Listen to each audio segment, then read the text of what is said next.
Coming up next from the Grassy Knoll, a terrifying look into the Orwellian world of brainwashing, disinformation, and ultimately control over you. At the time, I was a senior in high school, and we were doing a lot of anti-war activism in high school, which caused a lot of problems, obviously, with the administration in high school. That went on for a couple years until, they decided. Well, actually, the government decided they didn't want to. Well, at the time there was COINTELPRO going on, and that's pretty much. We could go into that if you want to. That pretty much put an end to that underground newspaper. We kind of agreed on the theme of the show being the new serfdom, and that's where we'll go. But I tell you what, I think it's interesting that you experienced that kind of operation, and I'm also wondering if you would tell us a little bit about it, whether or not you can scent that out happening. In today's 9/11 Patriot movements? Well, I don't really see it going on to the extent that it went on in the late 60s and early 70s. There was much more grassroots activism at that time than there is now. What happened is there was the Michigan State Police had something called the Red Squad, which was kind of organized by the FBI in the 50s to go after the black nationalist movement and the civil rights movement. And that was, by way of extension, included into or extended into the anti-war movement in the late 60s and early 70s. And what they did pretty much is infiltrate our little organization, and through a staged drug bust, ended up getting rid of us. They took us down. Nowadays, people talk a lot about COINTELPRO, and I don't know if it hasn't morphed somewhat. But what's your feeling, at least, that, any movement, whether it's by design or whether it's just human frailty, seems to lend itself to corruption. I think the bigger it gets, the harder it is to make it stay pristine. Do you believe, and we don't have to name names or anything like that, but are you getting a palpable feeling that there's some veins of disinformation or such that are happening on our side of the street, with the people who get it? Yeah, I see it to a certain extent. I don't think it's much of a concern for them because, as I said, there isn't the grassroots movement that there was in the 60s. We have pretty much movements far and in between. There's not a lot of cohesion between them. So it's not really a big deal for the government to really... they can pretty much debunk what we're doing in the 9/11 Truth movement through the corporate media. And most people think we're a bunch of kooks anyway, even though they have their doubts about what really happened on September 11, 2001. I don't think it's a big concern for them. If we ever become larger than we are, and I really don't see that happening, then they may go back to traditional COINTELPRO tactics that they used in the 60s. I don't know if this happened to you or not, but I guess it didn't have to. For me, I needed this. Now, I didn't know at the time that the mainstream media was bought out. Although I will say, if you remember back when Westmoreland made a comment that I really took offense with, and most of America did, when it was found out that he was fudging, killed in action and wounded. And he said something about, the American people aren't sophisticated enough to understand the data. Do you remember that? Yeah, pretty much. I remember the government fudging the numbers. They're doing the same thing now in Iraq, and to a larger extent they're doing it because obviously the American people have to be kept in the dark, and they can't be told the actual body count that's going on. What did Tommy Frank say? We don't do body counts, and that's precisely what they believe, that the American people can't handle and shouldn't be exposed to the actual severity of the violence going on in Iraq. It's the same thing in Vietnam. The difference was in Vietnam is, it was in our living rooms. CBS, ABC, and NBC were reporting on Vietnam every day. They had cameras in Vietnam. They were showing the soldiers. They were showing the dead. They're not doing that now. And they realized by their mistake of actually covering the war in Vietnam that turned the tide of the American public against their war effort. So they've learned their lesson. And, with the first Gulf War, they embedded journalists, and they controlled more and more the actual news stream. They learned the lesson in the 60s about actually showing the results of their violence in Southeast Asia. It's interesting you were talking about the news clips that were coming back, obviously video clips about Vietnam. And I don't know if you remember this or not, but one of the things I thought was, first of all, you got to figure out what network it is. It's the network of the all-seeing eye, with two of its main cogs at the beginning of its operation being Cronkite and Paley, both former intelligence officers. And I remember Cronkite, I don't know if you remember him saying that he chose not to show those clips because he didn't want to upset people around dinner time. Yeah. You remember that? Okay. Yeah, I thought that was a little crass also. But another thing, too, and it's one thing that's not happening today, and that one of the things that made, I guess, it put pressure to bear on the fact that this war had to be ended, was the amount of people taking to the streets and protesting all across the country, something that's not happening today. We figured that pretty much it was because of the draft and because people realized, well, specifically males at that time in the draftable age, that without going to college or whatever, there was no choice but to go to Vietnam, and that motivated them. Now, that whole thing is lacking right now, is it not? Oh, most definitely. When they created the volunteer army, I think they did that explicitly because of the lesson they learned in Vietnam, that when you draft young people and you kill them off, they're going to organize to save their own, posterior, so to speak. And that's not happening now, and I think that's deliberate. Oh, without a doubt. And it's also keeping a lid on things, I think.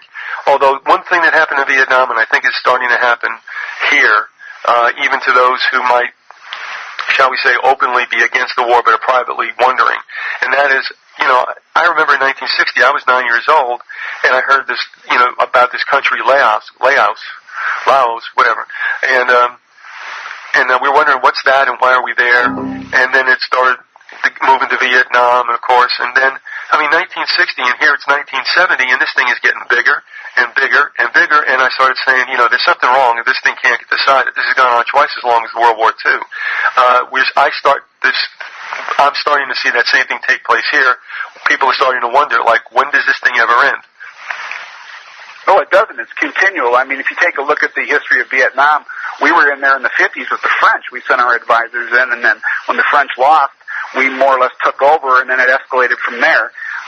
It wasn't until Johnson and the big escalation, under McNamara that it really took off. The anti-war movement took off. And as I said, I believe that's what the current crop of our rulers believe, is that if they don't start drafting kids, they don't have to worry because most people don't pay attention. There was something interesting. I think you'll remember, at least the account, if not, I don't know that there's really a film clip of it, although you can see Johnson looking out the window, and the quote that was ascribed to him when he was looking at the protesters was, "Don't they know I'd stop it if I could?" And I thought that was very interesting now, knowing how we all kind of get it. What was he talking about? Was he talking about what we believe to be that unseen hand that seems to instigate all wars for the sake of profit? Do you remember that little quote from Johnson? No, not specifically, but I do know that it was pretty much his advisors who turned him towards escalating the war in Vietnam. Johnson was more interested in, obviously, as the president, in his own reputation. And that's why he didn't run for the presidency again, because he couldn't put an end to this escalation in Vietnam. It wasn't until Nixon that they finally figured out that they weren't going to be able to win this thing, and they turned their attention elsewhere. Yeah. I want to just say, too, we're getting some messages. If you do want to ask questions of Kurt, by all means do so. A couple of people, Kurt, have already sent instant messages and emails saying that they like your work and they're fans of your work. So I thought I'd throw that out there. There's no reason why we shouldn't make that fair game, if you don't mind. Not at all. Okay, and also, if you don't mind, we're going to go over by about 7 minutes, just so we come up to an hour program. There may, in fact, be some people that never got bounced off Live 365. I know there have been some, but if we can just go another 6 or 7 minutes over, at least give us the full hour, and I don't think you'll object to that, will you? No, not at all. You got to say that. That's right. Okay. We were going to talk about what you call the new serfdom, and I also want to say, have you written any posts about that recently, or where people could find that on the website? Not specifically, no, not using that term. I did, back when I used to write for Counterpunch, until I got disgusted with them and stopped writing for them. And I did one article on New Serfdom. You might want to do a Google search on my name with New Serfdom, and you might come up with that old article. All right. Okay, folks, let's do that if that's what you wish. And now, having at least prefaced them about what we're going to talk about, I don't argue at all about the new serfdom. there's also been some other terms attributed to what's to come, and that is the new feudalism and also the new dark ages. How do you think that this will all come about, and who will be sitting on top of the dunghill? Well, it's already coming about. You take a look at the North American Union and these, the global areas. They're, the Asian Union, the European Union, and what they're doing is the international bankers are carving up economic spheres of influence, and that's basically what they want to do, is turn us into a new serfdom. They're reducing our standard of living. In 1970, from 1970 on, the American worker lost any increases in his income, and that's been ongoing since the late 70s. It's getting worse now. You take a look at the fact that in the 80s they sent all our manufacturing out of country over to Asia, to China and Taiwan, and so what they're basically doing is they're just deconstructing this country and turning us all into new serfs. You take a look at the word serf, as a French word, from the Latin root, which is servo, which is slave, and that's basically what they're turning us into, is a bunch of wage slaves. Well, yeah, I mean, it's arguable that on a small scale, on a national scale, per country, that very well has happened to us, and I'm assuming all people, and you get the feeling that every time they talk about tax breaks and such, you still wind up paying more out of your paycheck no matter what happens year after year. Yeah. I mean, it's just a game with figures. But again, since you and I were in school at the same time, I knew that one thing did get my attention probably around 1973, which is a very key year, as you were talking about, with regard to, I think, families' finances. But it was at that time that the first outsourcing really took place that I was aware of, and there were a number of companies, and we said, one of them I've said is Levi's, was starting to ship their manufacturing outside the country. And I was asking my boss, who was pretty astute at the time, and 10 years my senior, I'm going, this doesn't make any sense. Why, how can anybody do this? Do you recall when that first wave of corporations started sending their production overseas? Yeah, it was in the 70s. Some manufacturing went overseas, but it really didn't kick in until the 80s. And, the excuse they had was, at the time, was that the Japanese were better at manufacturing than us, and it was a quality issue.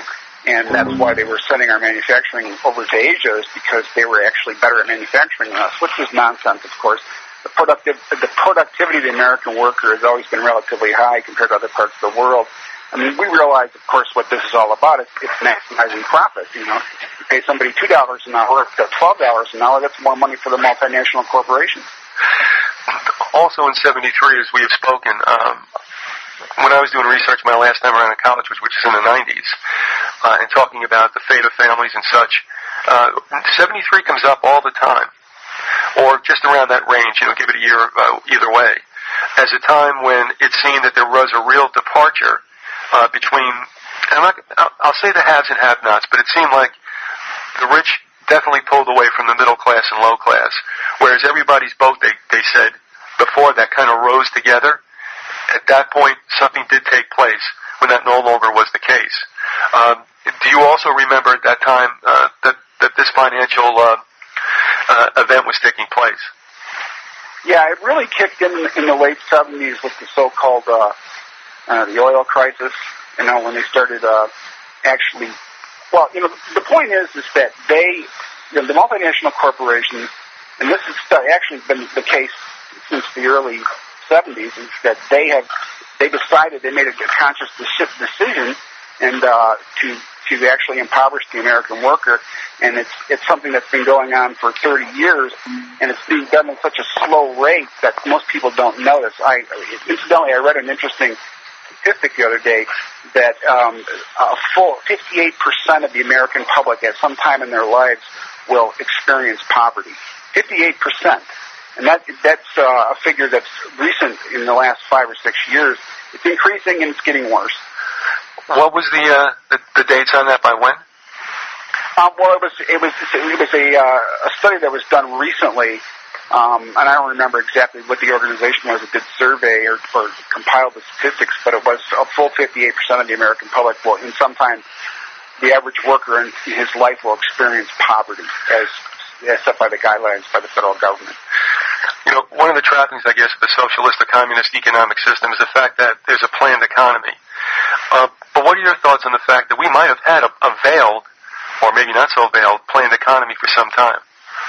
Well, obviously, we've had a planned economy for a long time, at least since World War II. We've had the economy's been more micromanaged than it was previous to that. I think basically they started with the Federal Reserve at the turn of the last century, and they've done it. It's corporate socialism is what it is. It's basically what it is. Yeah, and they also call it a term I love. I mean, it seems an oxymoron on face, but we kind of understand what they mean when they call it monopoly capitalists. And Rockefeller was the chief example of one of them. On our way to what might very well be, and I think that when if we go into this one world government, that we're going to find this very much the case. But to get there, what do you think are some of the events that might have to take place to bring us back to that kind of draconian existence between people and their government? Well, take a look at the staggering debt burden that we have in this country. If they crash the economy, and some people believe that that's precisely what they will do. They'll crash the economy worldwide and then clean the slate and start over again. It could happen real soon. We're taking a look at the fact that right now the Chinese are thinking about dumping our treasury and not investing in this country anymore, and other investors are moving money into euros and other currencies. It could happen this year. Who knows exactly? Do you think that a World War III, and I mean a World War III, people say it's already begun. I think you'll know it when you see it. How imminent do you believe a third conflagration will be?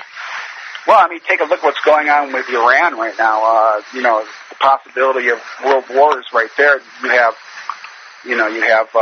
Russian and Chinese interests in Iran, and they could very well be dragged into that situation if indeed the neocons do what they want to do, and that's take down Iran and divide it into little fiefdoms. They could also sit back and not do anything. It's hard to say exactly, but the Russians and the Chinese have definite economic interests in that part of the world, obviously based on oil, and that could definitely drag them in. I really don't think we're going to have a nuclear war to the extent that you would imagine with mushroom clouds over Paris and whatnot. I think what you'll have instead is a localized conflict, and obviously we're engaged in nuclear war right now with depleted uranium and other technologies, but I think that it could happen next month. We're marshaling our armadas in the Arabian Sea and the Persian Gulf, and we're trying to get another Gulf of Tonkin situation going with the uranium. Prior to World War I, there was a panic and a financial, I wouldn't say, a cataclysmia, if you will. And then it was followed, obviously, by World War I with a Democrat in office, and not that it matters, but just for the sake of, I guess, a repetitive theme. Then you have the 1929 stock market crash, and you have FDR in office, and you have World War II. Now, here we are, perhaps looking toward, or most definitely looking toward, a Democrat regime in 2008. And it would seem likely, wouldn't it, if they played to the same theme, that we could have a financial catastrophe? Oh, yeah, most assuredly. I mean, to the bankers and our rulers, it doesn't matter if it's a Democrat or Republican office. It's basically the same game they're playing. But it is interesting, though, that Woodrow Wilson and Coolidge and FDR, and I don't know, was Coolidge a Republican, or I don't remember exactly. Coolidge is a Republican, yeah. Yeah. Woodrow Wilson, though, was a one-worlder. I mean, he's the one who put together the League of Nations. My point exactly, and the thing is, here you got a very nasty World War I, whose horror I think is a little bit downplayed because you don't have the body count like you have later on, but obviously that opened a Pandora's box with regard to effective weaponry that had not been used before. I mean, where else could you get like machine guns and other guys on horseback at the same time? There was something changing there. Of course, you have World War II and you have the United Nations. It may seem obvious, but could it be nevertheless true that we're going to have a World War III to make people, one, war weary, and to beg for anything that can promise global peace? Your thoughts on that? Yeah, I think so. I mean, you take a look at and what Henry Kissinger said about the American people, situation getting so bad that the American people will beg the government to turn them into slaves. And that's precisely what's going on. I mean, I see if they can ramp up this war in the Middle East to such an extent that it actually affects and impinges on the lifestyle of Americans, and people are worried about terrorism in this country, they'll definitely go crawling to the government asking for the government to protect them, and that's precisely what they want. Yeah, honestly, my assumption was when people are worried about police states and such, and I got to admit, there are times when I think it gets a little heavy-handed with police and such, and they overreact to a number of things. The SWAT teams come out a lot sooner. When there's an old grandmother down the corner, buying a nickel bag, they descend on her like she's, Genghis Khan or something. Right. But beyond that, I have to say, I live in the South, and I live in the South. I don't live in Long Island South. I live in the South, where we has been, until just about now, extremely, extremely rural, very cracker Florida, and that's not a pejorative comment about them. I'm talking about real native Floridians. And I will say that in the 80s and early 90s, I was stopped more times in checkpoints.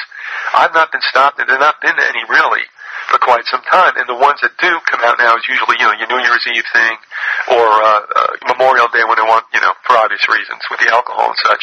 But there's actually been, I thought, a kind of easing up of what I would call kind of militant tactics. But having said that also, my thinking was that the only way you're going to get martial law is if the people demand it. And I think we saw a glimpse of that to a certain degree, though they may not know what they were asking for in New Orleans. And what was your assessment of what took place there anyway? In New Orleans?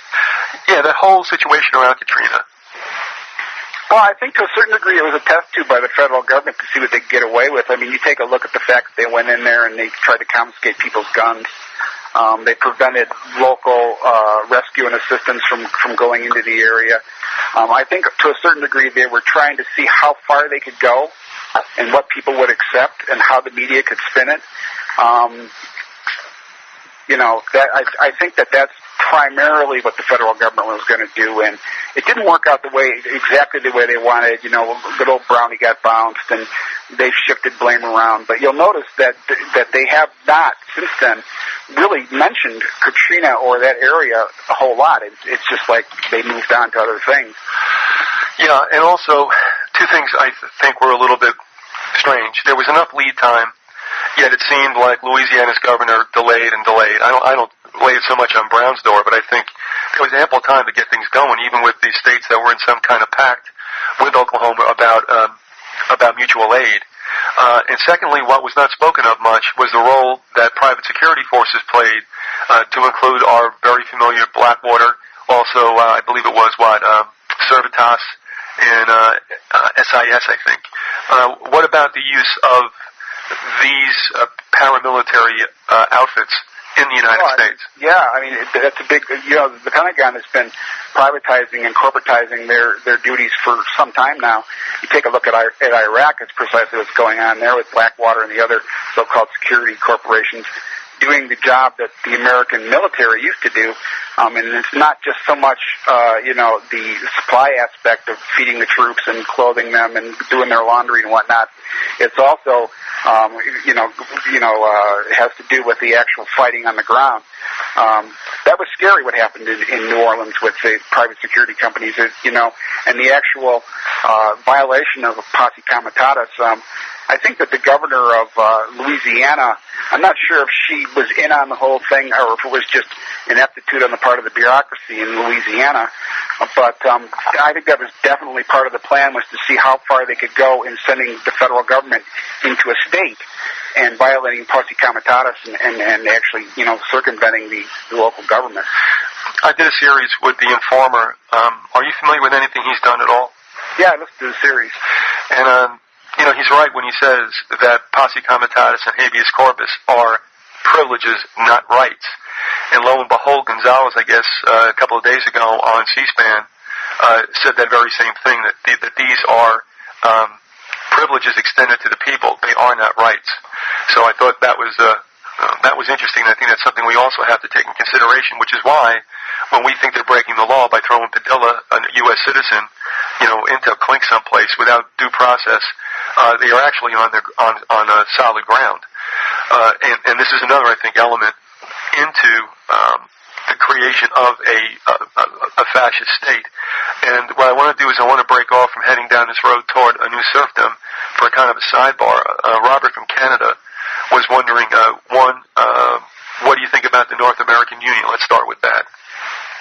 Well, it's an obvious plan. It's been around for a long time. What's really interesting about it is the fact that they've completely circumvented Congress. You know, you take a look at some Congress critters, and they don't even know about what's going on as far as these trade agreements go, and the corridor in Texas and what they're doing. You know, they're as clueless as a lot of the American people. So what you have here is you have the globalists actually, doing things on their own. It's amazing that they can go out and sell the highway system in Texas to a Spanish corporation owned by a monarch, you know. It's just amazing. Yeah, that's true. I mean, they already have possession of the I-80 is the toll road going through Indiana. And yes, they're involved in building an addition to I-35 as it stands right now. In fact, that website with the NASCO corridor, they lied about what was taking place. They claim it was just an expansion to what previously exists. I mean, a widening. And that group you were talking about, in fact, the name of it is Grupo Ferrovial, talked about, oh, no, we're going to build a brand new one. So, I mean, here's their PR release stating what they're doing, and then they come out on NASCO corridor and obviously lie. But also, all this is being concocted as we speak by the CFR. And that's very interesting because not many people realize it exists. And two, I'm wondering what will happen when this thing is finally sprung. Do you think that might be the triggering event that we were looking for perhaps amongst the younger people caused by a draft? What happens when people realize we are now, part of a three-country union?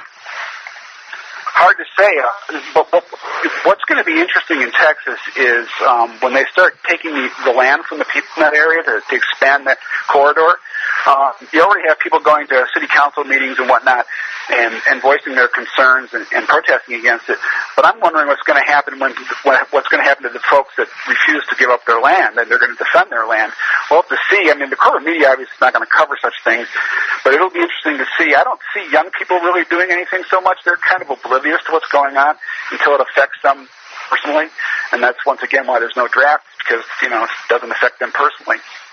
I want to stay on this for a second, but how I frame this will depend on how you answer this. Again, I know we talked about it, but let me just ask you directly. Do you see a role of a World War III to bring about the new serfdom? Yeah, definitely. Okay. Now, with that in mind... What they're doing is they're ramping up this terrorism, and it hasn't worked real effectively in a public relations sense.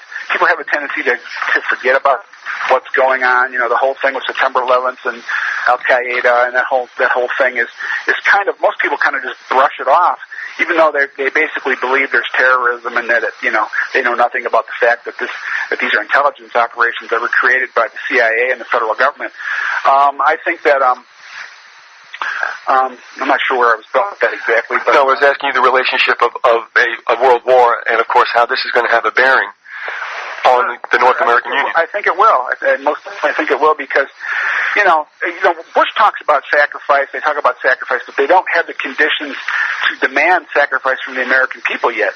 I think that if there's another war and there's terrorism in this country, be it actual terrorism or the variety spawned by the government, that then you can say to people, look, we need to protect you.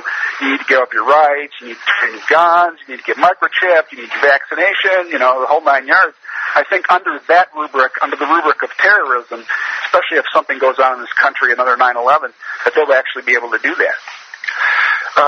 What I'm looking at, though, and this is quite nettlesome, and that is we have a couple of things going on concurrently, and it's not good for us. One, obviously, is the intrigues militarily over in the Middle East. And, this is another thing, too. The military doesn't pick the fights. I had somebody tell me the other day, well, actually he didn't tell me, it was on a website, and this person told me to go there because that was this person's sentiments, and that is you can't support the military and be against the war. So I'm saying to myself, okay, let me get this straight out in causal thinking. Okay, the handlers start the war. The military is made to go fight it. So every time the military goes out to fight something, I have to support the war that's started by the handlers. You see what I mean?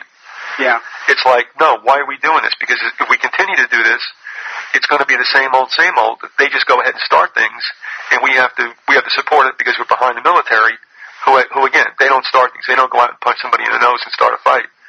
But I mean, when they're misused, politicians start the fight. Sure. Yeah. And those, well, once again, harking back to the Vietnam era, part of the breakdown in the military in Vietnam was the fact that the soldiers on the ground refused to go out in, they were fragging their officers and refusing to go on patrol. And that's not happening in Iraq. Soldiers are obviously totally disenfranchised and, disagree with politically what's going on in this country as far as the war goes, but they're not putting down their guns and refusing to go out. From what I understand, there's been rumors of mutinies in barracks in Iraq, but I don't know anything about that per se. Right. But that's what's going to have to happen for the military machine to break, is that the actual soldiers are going to have to stop participating. Yeah, and if they come home to make people understand what's really going on out there. And I know how rough that would be for them, because what's going to be held over their heads are their pensions and benefits and such. It's the same old story about how you can keep people quiet. All you do is, you threaten them and you threaten their families. And that's a tough nut to crack, no doubt about it. At this time, I just want to tell everybody, if they don't know, that we're speaking with Kurt Nimmo. His website is his name, KurtNimmo.com, subtitled Another Day in the Empire. And Kurt, right now, what are you thinking about with regard to which way your website's going to go, or what's going to happen in the future? Well, I'm just going to continue using it. It's a daily, it's a steam valve actually for me, because obviously all of this bothers me immensely. And I've been a writer since I've been a teenager, so this is a natural extension and an outlet for me. I'll continue doing it until they make me stop. And I don't know if they will or not, but it'll just keep going. I do it mostly on a daily basis, sometimes twice a day. And I'll just keep going along. I've quoted you a number of times in the past, I don't know how many years, when I do this column that I have for the newspaper, local newspaper. And when your name popped up on an email and you had been listening, I was kind of, flattered in a sense, I guess you could say, because, having admired you and having no contact with you, it's one of these things where I didn't think anybody really was paying attention to me, of your caliber, let's just say. I'm glad that you did, and it's been very good to talk to you, and I'm hoping that if you've experienced any kind of dropout with regard to being activist about what's going on today, that you might be regalvanizing your efforts. Was that the case at all? When we contact each other? Well, I mean, was there a time when you kind of went a little bit quiet, perhaps, because of, sometimes people get burnt out. Yeah. There's been periods where I haven't posted to the blog, and up to a week, 3 or 4 days. But just being immersed in this corporate media, it's enough to motivate me to write every day. When you consider what's going on and you can see the transparency of the lies of the government, it motivates me and inspires me to write the blog. On a question that just came in on a recent event, and I'm just going to ask you, I think I know where this person's coming from, but I'm not going to say anything more preparatorily. It says, what do you and or Kurt have with regard to any thought on Cheney's old business partners, the Taliban, targeting him? Yeah, that's amazing. Well, the Taliban obviously are going to they're going to launch their spring offensive, and this is just preparatory to that.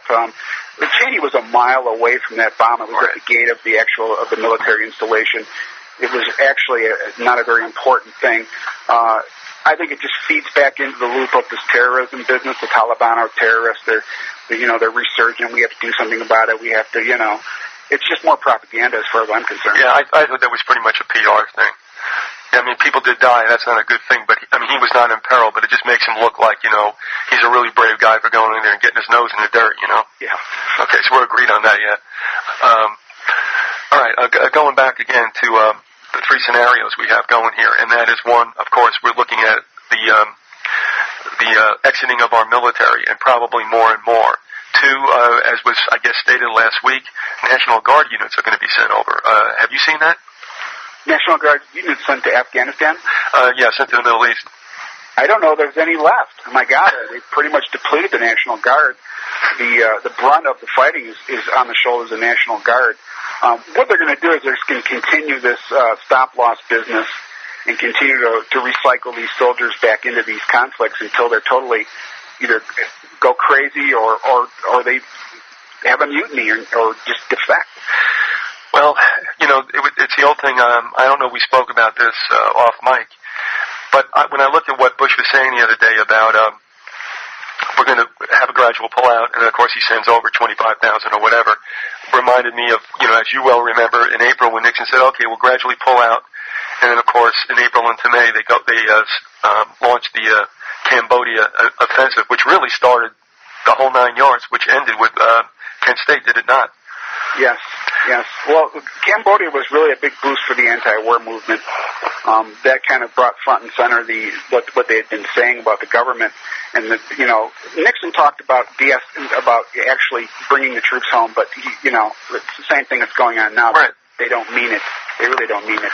No, and it's just war by other means, actually. Yeah, and to me, this is a classic situation as far as Hegelianism. Hegelianism, Orwellianism, when it's like, okay, we'll take them out, we put more in.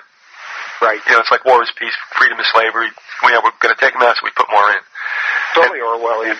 Yeah, and I mean that people swallow this stuff and don't find a fundamental problem with what seems to be very much, just completely illogical is amazing. In fact, somebody just wrote too, says Bush talks about more sacrifice. None of his family gets to sacrifice anything. I think the term sacrifice has more to do with his involvement with Skull and Bones' blood cult. And you know what? I mean, to a certain degree, you wonder sometimes with these characters like Bush and all those who know the handshake, whether there isn't something, there's not a dual meaning in there, with the joke being on us peons. Oh yeah, well these guys, they're really big into occultic symbolism. We know that, and that's precisely what they're doing. You see the double horn, the Baphomet's goat gesture or whatever it is, and you take a look at what they do, and most people are totally oblivious to this, but this is communication between these guys. They're talking to each other. Skull and Bones was dismissed during the election of 2004 as just Yale's having some fun, and the corporate media tried its best to blow all this off, but if you take a look at it, you can see precisely what it is. Yeah, or at least you get the feeling, most people should, that these are people who are not the same as you and me. When you only have 15 tapped a year, they don't live normal lives like us. So. No, not at all. Now, with our troops being exited, with illegal immigration continuing, and my problem isn't with those who are coming in for the benefit of trying to do better. That's understandable. What's ununderstandable is how their country was such a mess that induced them to leave. Again, it's about governments, not the people. However, more and more numbers are coming in, and now we're taking a look at a situation where could we have, in a sense, a civil insurrection within the country because of the problems created by what will eventually be very militant elements in the illegal immigrant community. So are we looking at our troops abroad at a time when there might be some hit and done inside our borders? I think so. I think to a large degree that's true. You take a look at how these foundations more or less organized and financed these demonstrations we had. What was it, last year in Los Angeles? Or actually, it was late last year. They're behind this. They're creating a problem that they want to solve with world government. You take a look at what's going on. I live in New Mexico. You take a look at how the illegal immigrants are displacing the workers here in this state. The trades, for instance, construction, have been taken over totally by immigrants or illegal immigrants. That's going to cause a lot of tension between the American people and they get their jobs taken away by these illegal immigrants. They're definitely going to do something. But the point is that by the time it gets really bad, they'll probably have this police state in force, and people won't be able to do a whole heck of a lot. What about this scenario, unfortunately? I hope it doesn't happen. I don't want it to happen. But I think what we're seeing now is a soft invasion of the country for a future purpose. Two, as I harken back to when I did the research for a project the second time around in college, one of the other things they said is they talked about gangs and how historically they've always been in the United States, whether it was a Jewish wave or Irish or Italian, whatever it should be, and that they form gangs to support themselves trying to get into a structure that would not allow it to come through the normative way. Therefore, they had to jump over a couple of fences, and the gangs enabled them to do that until things moderated. I think we might see that once again in a situation where you'll find now traditionally passive Americans, be they black or white, if they start to feel threatened or in fact are threatened and competed with for jobs that they might even consider menial, that we might see some kind of collective started amongst Americans and have some kind of, shall we say, a little bit more elevated gang fighting. Interesting theory. Yeah, I mean, people have a tendency to get together and do that in what we could call gangs. I take a look at the gang situation in this country more or less as a result of the fact that the family's been under assault for 50 years, and that these people, it's natural to want to have that kind of structure, and that's what gangs serve for impoverished people. The Americans are going to be impoverished by and large, so yeah, I can see that template playing out on the American public. Yeah, and of course it's deliberate. I mean, it's like I always say, it's like somebody scratching two cats' asses with sandpaper and throwing them in a box. What do you think is going to happen? And that's what we're seeing now. So I mean, as much as you want to get past the problem, there are times when there are events that are racially motivated, and you got to deal with the situation. But obviously, this isn't, well, let's put it this way. I asked my friend who's not quite getting it, but he's starting to, I said, because he's seeing in New Jersey this illegal immigration problem becoming more and more palpable. And I said, what sense does this make to you? And he couldn't come up with it. It makes no sense except one thing, that's a very horrible conclusion for them, unless it's for the destruction of this country. Yeah, I mean, you talked about, you made reference to the Hegelian dialectic. That's precisely what this is. It's create a problem and then come up with a solution, and that's precisely what they're doing. Yeah, and now here's what we're looking at then. And I think what we're headed for is the same reasoning that was used in Florida. When Jeb Bush was still king of Florida, one of the things he said on TV was about giving illegal immigrants a driver's license. And he said, well, you might as well, they're here now. Now, what I'm looking at this country is that it's going to get so, obviously strained that the illegal immigrants are here. A lot of Mexico's into the United States. You're looking at the union coming from behind, which nobody knows about. And here's where I think they'll say this on a federal and international level. It's like, why don't we just be one happy family? We're that way anyway. So what about this being a backdoor to induce the wisdom, shall we say, of a North American Union? I think you're absolutely spot on. That's precisely what they're doing. They want to break down the borders because their capital wants to be unfettered. They want to bring in cheap goods and cheap labor, and they don't want to be constrained by national borders. And if that stands in the way of what they want to do, they'll get rid of them. And that's precisely what all these trade organizations and treaties are all about: is breaking down national borders and being able to move goods and humans across borders.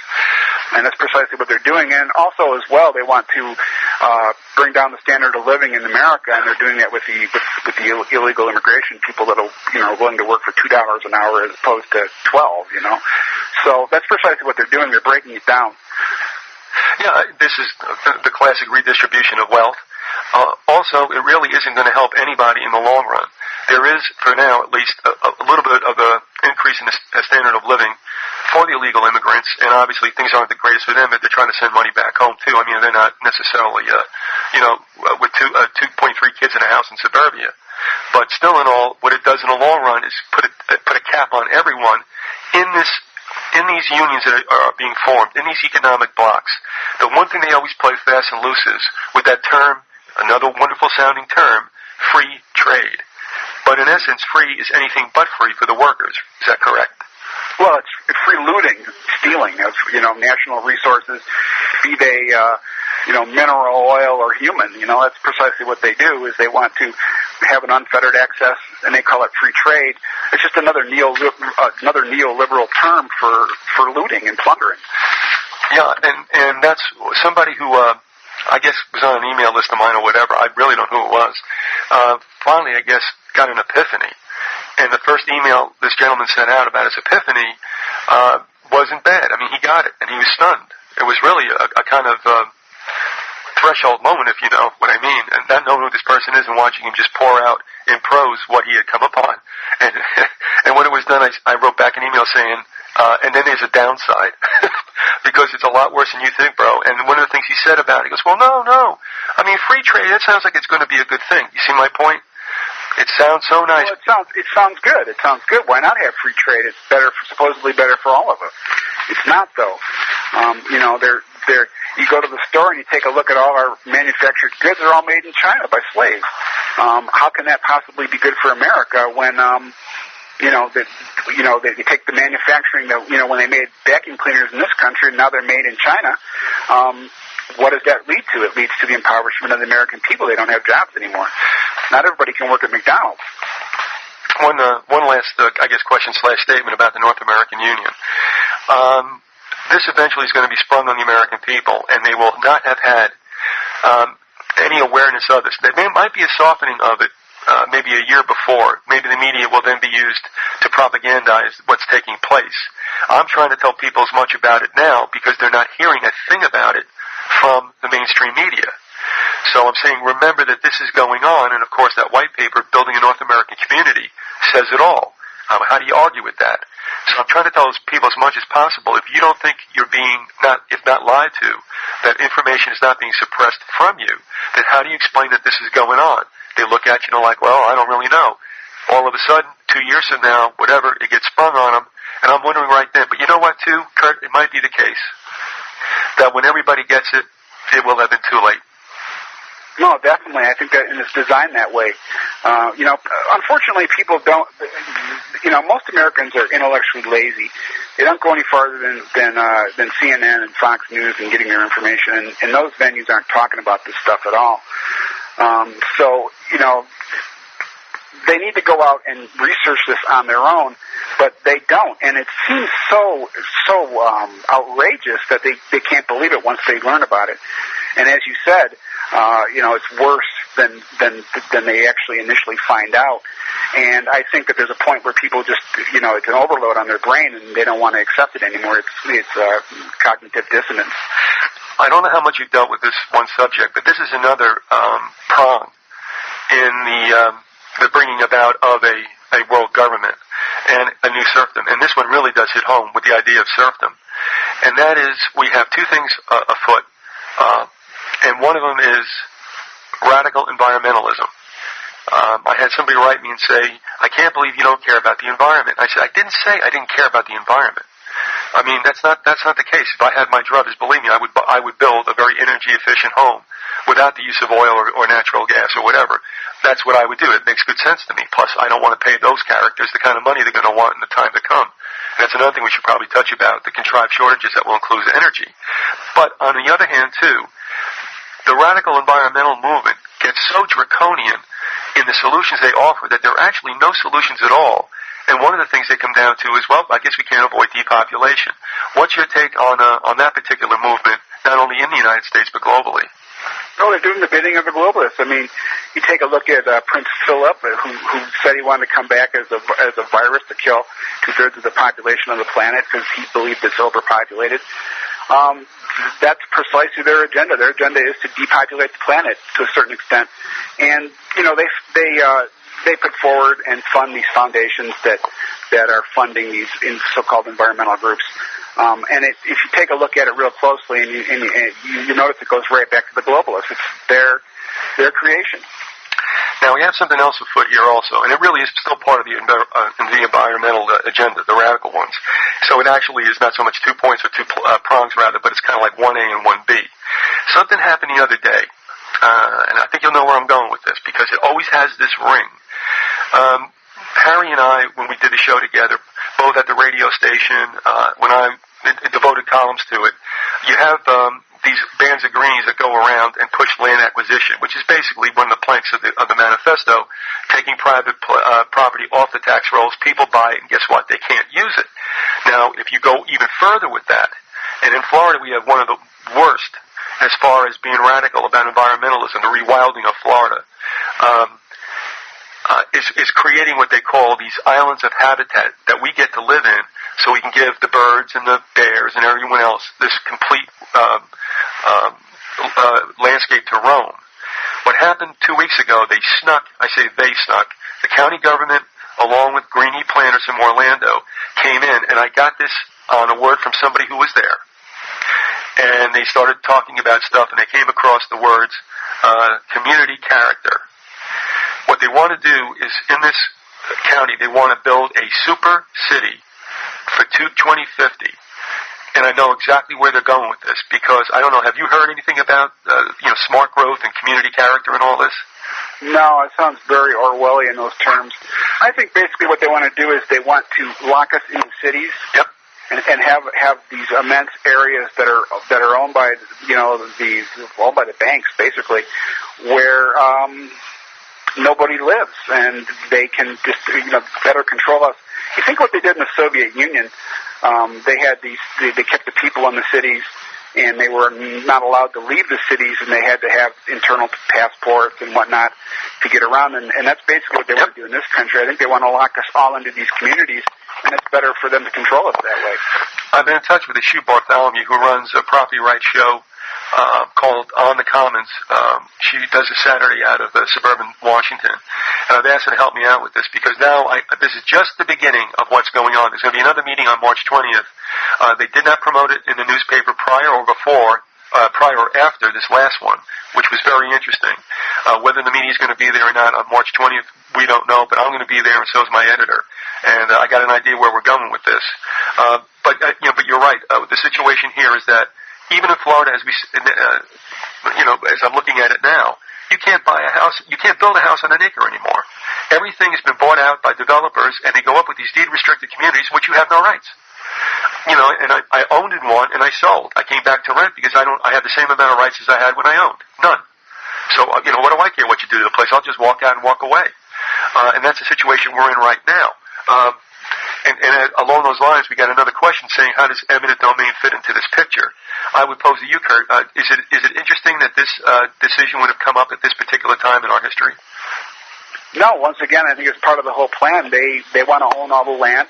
They'll allow you. Once again, this works back into the new serfdom. If you take a look at medieval serfdom, the lands were manorial estates owned by kings and lords, and the people were just allowed to live on the land.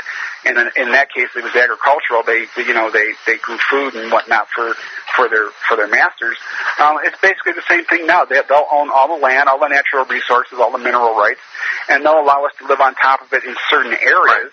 And they own everything, including us. Right. Also, Hugh has a lot of information on where these things are going with regard to the prohibition of using gas-driven vehicles. In other words, you're going to have to shop where they want you to shop. You might have to take perhaps a mass transit or walk or bicycle or whatever. But when just like selling this one world, they don't sell the one world government, but we know there's people out there in the movement that sell this one world unity. It sounds good, but once you get entrapped by it, you realize it was a lie. And so are these super cities with saying how great it's going to be. And they will sell a lot of people on it. And of course, once it's sprung, it's over with, and you ain't getting back out. It's formed managerial socialism, and controlling us to all extents possible. I mean, they're interested in managing our comings and goings, our economic behavior, where we live, what we earn, what we eat. How much? It's mass manipulation. It's socialism. How much do we laugh at the CBS weekly show with Patrick McGowan called The Prisoner? And now I'm not laughing anymore. Do you remember that series? Yes, I do. Oh, boy, when I look back at that, how chilling that would be. To see again. In fact, it may be out there somewhere. But, that was in the late 60s, I believe, and I looked at that and just poo-pooed that off. It's like, yeah, take a hike. And now I look at it and say, holy mackerel, was this another foreshadowing where there was a wink and a nod amongst the elite that this is, in fact, the shape of things to come? Well, Patrick McGowan wanted to escape the little community, and what was it, that blob would come out and get him when he tried to escape. It's kind of an analogy of what's going on now in controlling people and where they. You notice that the people in that community on that show were all pretty much Stepfordized, for lack of a better word, and that kind of reflects the way that people are in this country now. They pretty much accept what's going on. Yeah, it also reminds me of the science fiction work that wasn't so much fiction, and that was Wells' Time Machine, where we finally have gotten, we've created, the Eloys and the Morlock. Morlocks, that's it. Yep. Morlocks, yeah. Oh, most assuredly, yeah. And who's the Morlock? I don't know. Is it you? Well, they're what did the Morlocks do? They fed off the passive, I forget the name of the actual race of people that lived on the top of the earth and they were below. That was the Eloi, yeah. Yeah, the Eloi. We're the Eloi. We're right. sheep for the slaughter. They've got us right where they want us, and they brainwash us, and we accept what they do. If they take a couple of us and eat us, well, that's a reasonable sacrifice. A reasonable sacrifice, exactly. I want to touch upon that if we can, too. We got another email regarding environmentalism. The individual Gregson, and said there's so much disinfo out there, too. And I would ask folks, if you get a chance, try to get your hands on a book called The Chasm Ahead by Aurelio Pecci, a charter member of the Club of Rome. Also, Ziggy Brzezinski's Between Two Ages. Right. Both of those books came out within a year of each other on the turn of 69 into 70. Both of them exaggerated the problems we would face, and this is what happens all the time. When you read those books and what they tell you is coming is absolutely Chicken Little freak out language. And so that is the MO most often for these people who want to push a radical agenda, which is very, very anti-human. Would you agree? Oh, most assuredly. I mean, once again, there's the Hegelian dialectic coming into play. They create a situation, for instance, global warming, or we're running out of oil, and then they propose a solution, and that's precisely what they're doing. Along the way of eminent domain, when I'm looking right here, and I don't know the last time you looked at it, but you'll know where I'm going. I mean, I'm sitting here looking at the 10 planks of the Communist Manifesto. I think we got all of them. That's interesting, isn't it? Yeah. Holy mackerel! And according to Robert from Canada, who asked about eminent domain, the top plank in the manifesto is abolition of private property and the application of all rent to public purpose, which is the land acquisition. Amazing. But the best one, the one that everybody's jaw drops at, is the good old number 2 on this plank of 10 what am I talking about? The 10 items of the Communist Manifesto, thank you. Number 2 is the heavy, progressive, or graduated income tax. Hello? Why do we ever get that? And of course, you ask people about that, they think it's part of democracy. And yet here it is, being right, number 2 on what the communist philosophy wanted. So, that's an amazing thing to me. But people, that only works to a certain extent. Progressive income taxes. I mean, obviously, the rich in this country, the small minority of rich people, don't pay any tax. Right. They deflect that burden onto us. So it's kind of progressive income taxes in reverse. You take a look at the poor people in this country. They pay more, according to their means, in income taxes than the rich people do. Yeah, and I guess the last thing we want to touch upon, we're at 2 minutes after the hour, 12. I'll make that 3, and we want to go a little bit longer. We're going to go about another 3-4 minutes because we lost about 6 minutes in the beginning due to the storms that we're passing through. But I did want to end on this. I think it's probably a good note to end on, at least I mean in a way of being pertinent, because of its relationship to New Serfdom and what you just said about, what you say, think or be eaten. And that is this idea of sacrifice. Let me ask you this. Have you thought at all about the strange and very obvious proliferation of survival shows, where there's an elimination going on, whether it's dating or whether it's, one of the survival shows on any of the channels. Have you noticed, or do you think that there's anything saturnine about the increasing number of these shows and what it might be programming people to accept? I think so. I mean, you have these reality shows where people are competing against each other, and it's this kind of,